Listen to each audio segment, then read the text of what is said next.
Bravo. Bravo. Incontestablement. Quand on regarde toute la littérature sur les bistrots de quartier, on voit bien qu'il y avait ce côté de familier, des habitués. Oh, j'ai remarqué, il y avait Francis qui est venu, il avait toujours la même veste, depuis 15 ans, les mêmes lunettes. Mais Dédé, c'est vrai qu'il y a ceux qui ne changent pas de blouson, mais ceux qui ne changent pas de blague non plus. Mais en même temps, il y a toujours une proportion d'étrangers, dans le sens entre guillemets, c'est-à-dire ce qui n'est pas habitué, qui peut y rentrer, et c'est là qu'il y a l'intégration de l'aventure. On ne se connaît pas du tout, mais on trinque ensemble depuis une bonne heure déjà maintenant.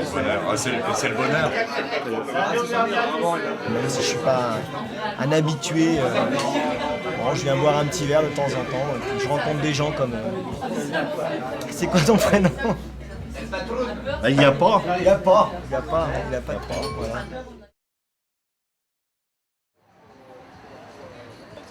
Soyez les bienvenus pour chanter, soyez les bienvenus pour danser, soyez les bienvenus pour boire, pour manger. Soyez les bienvenus tout court.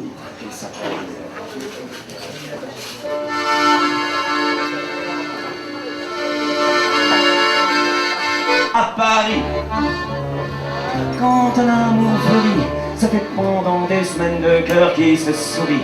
Tout ça parce qu'ils s'aiment à Paris.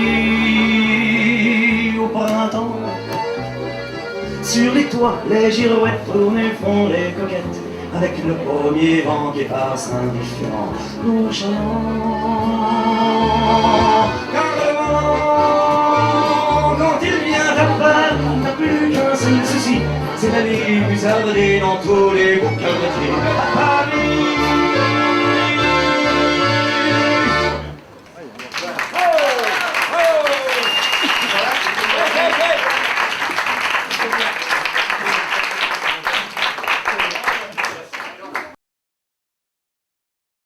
Le jeune Procope travaille chez un Arménien, Pasquale, qui installe à la Foire Saint-Germain le premier lieu où l'on déguste du café à Paris, mais il l'installe à la méthode turque, avec des tapis, avec des coussins, etc. Et ça a beaucoup de succès. Ce qui avait fait son succès, c'était l'exotisme. Et le jeune Procope, lui, comprend. Et il s'installe ici, où dès le départ, on dit qu'il a fait comme un appartement. Il met des lustres, il met un sol de carreaux noirs et blancs, des tables de marbre, toutes choses qui font qu'il décore sa maison comme un appartement de grands bourgeois ou de petite noblesse. Et là, c'est l'afflux et le succès, parce qu'on boit du café par snobisme.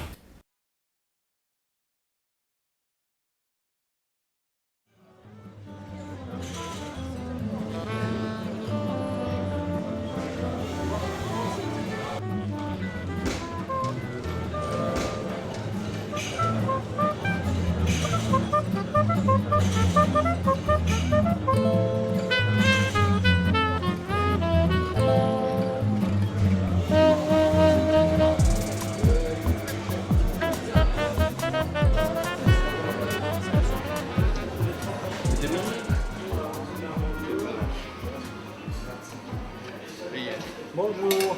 Salut Yanis, ça va? Bon. Toi. J'ai vécu dans un quartier à Paris 14 ans que je ne connaissais même pas mon voisin. Donc quand je suis arrivé dans ce quartier, j'étais vraiment agréablement surpris de voir qu'il y avait encore cette vie de village et que tout le monde se connaît. Il y a vraiment une grande solidarité de voisinage. Cette culture-là, elle est pour moi un petit peu comme dans l'ombre. C'est une culture invisible, qu'on ne voit pas, qu'on ne reconnaît pas comme culture. Et toi, tu fais la peinture aussi? Non, elle est égyptienne. Elle est égyptienne. Ah, elle ne fait pas la peinture, elle est égyptienne. Ça lui suffit. Je vous donne un chacun, je vais vous expliquer. J'en veux un comme ça. Là. Les intentions. Tiens, on fait un truc tous ensemble. C'est si on veut. Hein, si on veut, c'est pour on ça. n'est pas obligé. Je vous avertis que j'aimerais bien qu'on fasse quelque chose tous ensemble. Il y a un lien en tout cas qui est évident entre le café, la culture de la rue. C'est une culture qui qui est au contact de la vie quotidienne des gens. La plupart des peintres, je peux dire 90% des peintres, ils n'ont pas d'atelier. Donc leur seul endroit où ils peuvent s'exprimer, c'est la rue. Moi, je ne considère pas ça comme du vandalisme, parce que l'endroit existe, et en plus, c'est bien encadré, je trouve. Et c'est un 9-3 Nation 4 qui nous appelle pour dire « Venez, collez quelque chose, s'il vous plaît, ici ». Donc, on le fait.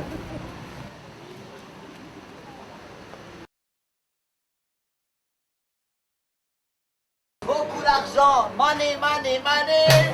Money, money.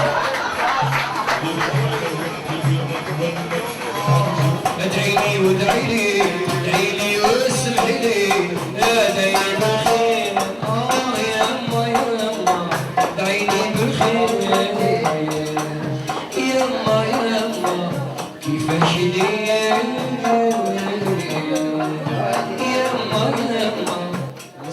Bah, y a une ambiance assez particulière, un peu folle, à la fois très parisienne et puis maghrébine.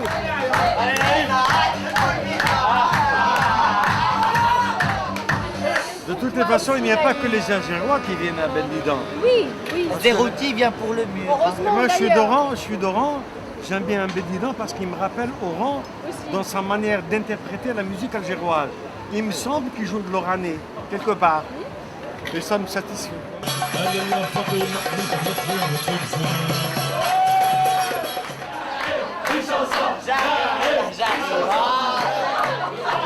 Là-bas, c'est les vingtaines.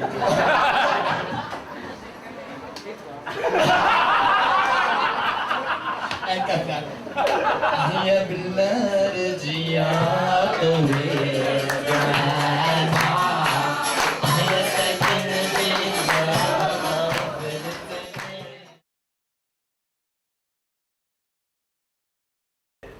On pose la carte et coupe et on donne de 1 à 5 cartes. Voilà. Les points les plus hauts dans cette carte-là, c'est les valets. Les valets, ils comptent 20 points. 15 points là. Je rajoute 14. Le 9, il compte 14. Ben voilà, j'ai fait mes points que j'ai demandé. Mon contrat que j'ai fait, j'ai demandé, je l'ai fait. Bon, voilà. Voilà, il y a on un va sauveur, discuter là. sérieusement. Ouais. Un Kabyle, un Passé, un Turc et un mélange. Un mélange. Non, dis-le. Dis ton identité. Un mélange. Un mélange de quoi? Un juif polonais.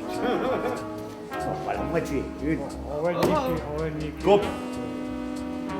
Coupe. Bon, à la yaya, on se la jouer.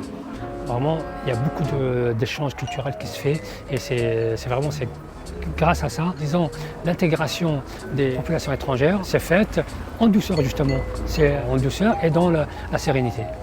Ça, c'est le beau black du 10e.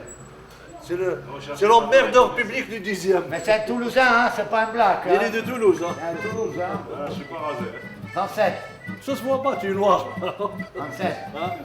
On est tous des amis avec les gens du quartier, on s'entend tous, on s'engueule comme tout le monde, on se fâche, on se crépuscine un petit peu, puis après le lendemain, on boit un coup ensemble.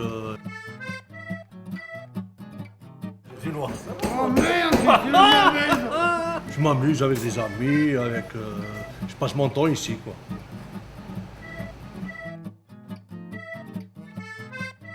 Avant, dans les cafés de quartier, il y avait une vie qui tournait justement autour des cafés. Et maintenant, malheureusement, on n'a plus ces cafés-là. C'est très rare. C'est dommage. Attends. Tu prends la main? Non, je ne veux pas. Ah non. Donc, je descends, moi je suis fini, j'ai parti. Moi j'ai gagné. Maintenant, il reste entre eux à se battre maintenant. Ah oui, hein. Un demi. Voilà l'histoire de ce café-là. Jamais d'ennui, jamais de bagarre, jamais de machin, on s'engueule entre nous, le machin. Mais jamais, ici, chez moi, c'est une fille. Enfin, c'était une affaire familiale, je travaille avec ma femme. Donc, il n'y a jamais eu de problème, il n'y a jamais de machin. Ici, c'est ce qu'on appelle une vie paisible. Normal.